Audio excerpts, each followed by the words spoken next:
Hello everybody, welcome to another Nephilim Builds. It's Pride Month and we're going to be celebrating by making various LGBTQIA+ characters in media. Today we're going to clown around in the flower gardens as Harlivy from DC Comics. As always, keep in mind that these videos are about capturing the spirit of the characters rather than capturing their abilities perfectly. With that said, let's start with the fantabulous Harley Quinn. Using point buy, we'll make Dexterity 15. Harley is quite the gymnastic fighter. Next we'll make Wisdom and Charisma 13. Funny how being a psychologist and a clown both require insight and people skills. Next we'll make Constitution and Intelligence 12. Harley is both tough and intelligent. With dump strength, we won't need it for this build. For race, we're going to go with Variant Human, putting our increases into Wisdom and Charisma and taking the Crossbow Expert feat. Replace this with Gunner if your DM allows firearms, but I'll be getting something else to bump the Dexterity. We'll also take Sleight of Hand and Speak Common and Deep Speech. Really just a lot of crazy talk. We don't have any backgrounds close enough to a psychologist, so we'll make a custom background taking Insight and Medicine. We'll also take the Disguise Kit and Poisoner's Kit. Moving on to class, we're going to start off as a monk. We'll get Strength and Dexterity saving throws and pick Athletics and Acrobatics for skills. We'll also be proficient with simple weapons, short swords, and painter supplies. You know, for giggles. At level 1 we'll get Martial Arts and Unarmored Defense, and level 2 we'll get Key, Unarmored Movement, and Dedicated Weapon. This will let us use a Warhammer for our Harley Mallet. But Nephilim, we're not proficient with Warhammers. Oh, well then, I guess we'll have to do something about that. We're now going to multi-class to Ranger, getting light and medium armor, shields, all weapons, and animal handling. Harley's good with animals and good at beating people up, and that's my justification for Ranger. At level 1 we'll get Favored Enemy, picking humans and elves. I just needed a second option so I could pick humans. Do elves exist in DC? They probably do. We'll also get Depth Explorer, picking Acrobatics for a canny skill. We'll also speak Sylvan, Primordial, and Elvish. Seems like the kind of languages a cute redhead would know. At level 2 we'll get our Fighting Style, taking Archery to improve our gunplay. We'll also get 2 spells, taking Animal Friendship and Zephyr Strike. At level 3 we'll get Primeval Awareness and our Ranger Conclave. We're going to go with Beastmaster, getting Primal Companion. Take the Beast of the Land for a Hyena. We'll also draw a blank. At level 4, we'll take the Skill Expert feat, bumping Dexterity, taking Deception, and Expertising Athletics. At level 5, we'll get Extra Attack and take Summon Beast for her other Hyena. We'll also swap our blank for Protection from Poison. Gonna need this for Smoochin' Red. Of course, we can't just get by on our animal magnetism alone. We need some pizzazz, some showmanship. Which is why we're now going to multi-class to Bard, taking Performance and Proficiency with the Yarding. At level 1 we get Bardic Inspiration and 2 cantrips. We'll take Prestidigitation to throw confetti everywhere and Vicious Mockery for quips. We'll also prepare 4 spells, taking Cure Wounds for a healing factor and Silvery Barbs for more trash talk. We'll also take Sleep for Sleep Gas and Tasha's Hideous Laughter for Mr. J's Joker Venom. At level 2 we'll get Jack of all Trades, Song of Rest, and Magical Inspiration, as well as Color Spray for a distracting confetti shot. At level 3 we'll get Expertise in Medicine and Performance, as well as our Bard College. We're going to take the College of Eloquence, getting Silver Tongue and Unsettling Words. Leave it to a psychologist to play mind games. We'll also take Pyrotechnics for Smoke Bombs and Flashbangs. At level 4 we'll take the Tough feat and take Friends to fill the slot. We'll also take Shatter for a Concussive Grenade. At level 5 we'll get D8 Inspiration and Font of Inspiration and take Stinking Cloud. Talk about having a gas. We're now going to multi-class to Fighter, getting second win in our Fighting Style, taking Great Weapon Fighting at level 1. At level 2 we'll get Action Surge, at level 3 we'll get our Martial Archetype. We'll take Champion for improved critical. This multi-class is mostly for extra ASIs. Speaking of, at level 4 we'll raise our Dexterity, and at level 6 we'll cap our Dexterity. At level 7 we'll get Remarkable Athlete, and level 8 we'll raise our Charisma. We'll get more out of boosting our Bard spells than our Ranger spells. Now that we're level 20, we finally have our modifiers. For inventory we'll take a Warhammer for the Harley Mallet, like I said before, and a hand crossbow. Hell, we took the feat for it. We're also taking a Punnet Pouch for spellcasting. Our AC with Unarmored Defense is 17, our move speed is 40, and our average HP is 176 with 7d8 and 13d10 hit dice. And with that, we are done. But Harley can't beat up her abusive ex by herself, so Pamela will have to lend some flower power.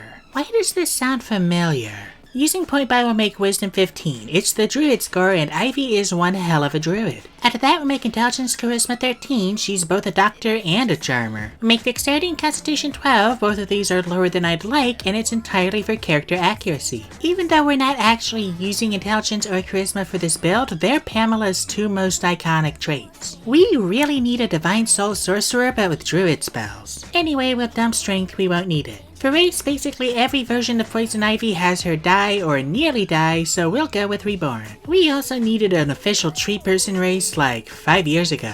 We'll put our increases into wisdom, intelligence, and charisma and take persuasion and perception. We'll also get deathless nature and knowledge from past life and speak Common and Sylvan. Pamela was a biochemist, so we'll take the cloistered scholar background. We'll get library access, history and nature, and speak primordial and elvish. Moving on to class, we're going to go with druid. We'll get wisdom and intelligence saving throws and pick medicine and survival for skills. We'll also be proficient with the herbalism kit, light and medium armor, shields, and druid weapons. At level 1, we get druidic and start with 2 cantrips, taking druid craft and thorn whip. We'll also prepare 4 spells, taking charm person for some pheromones, and then entangle, goodberry, and snare for some plant control. At level 2, we'll get our druid circle, taking the circle of spores. This is weirdly the most plant-specific subclass druid has. We'll get halo of spores and symbiotic entity and take long strider for speed. At level 3, we'll get blindness, deafness, and gentle repose from spores as well as bark skin. We won't be getting much AC with this build. At level 4, we'll raise our wisdom and take poison spray. Still can't wait for the buffed version of this. We'll also take cure wounds and lesser restoration. Pamela has a healing factor and she can cure her own poison. At level 5, we'll get animate dead and gaseous form. The second one we'll have to ignore, but animate dead can actually work. Ever heard of cordyceps fungus? Yeah, the stuff from The Last of Us.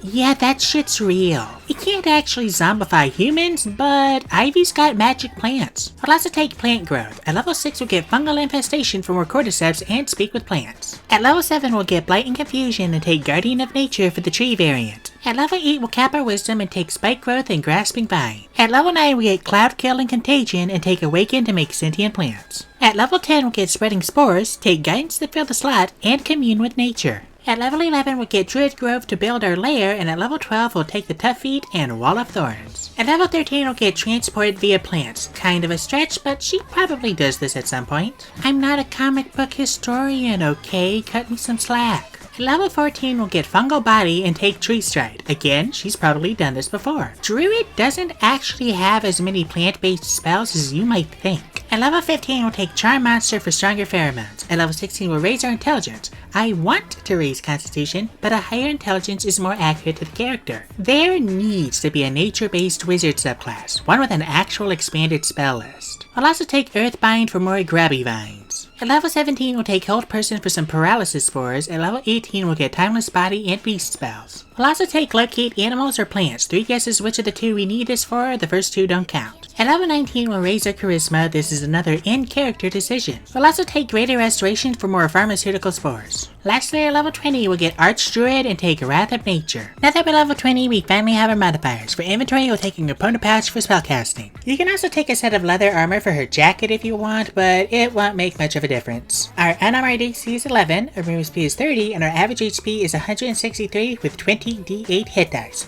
And with that, we are done. Now what can these girls do? To start, both of these girls can put extra bodies on the field. The side with the most action economy always has the advantage. There's also a ton of control options between the two to keep enemies tied up or distracted, meaning they can take the time to pick off whoever they want. They also make a great balance of magic and melee, with Harley holding the front line while Ivy does her druid thing from the back. Not that she needs protecting, considering she can pop 80 temp HP as a bonus action every turn. For weaknesses, Harley's got 2 spellcasting modifiers and neither of them are capped. Plus, her hyenas aren't that strong and are basically just meant to be a distraction. Meanwhile, Ivy has terrible strength saves and she has 2 +3 mods that aren't doing anything for her in combat. They also both have poor con saves, so concentration checks are gonna be rough. Weaknesses aside, these 2 bring the poison to everything, except their love. Thank you guys so much for watching. If you'd like to support my channel, there's a link to my Patreon down in the description. $1 a month gives you 2-day early access to my videos, a chance to vote for future characters, and access to all of my homebrew content. Let me know what you thought of this video down in the comments, and I'll see you all next time when I make Alistair from Hazbin Hotel.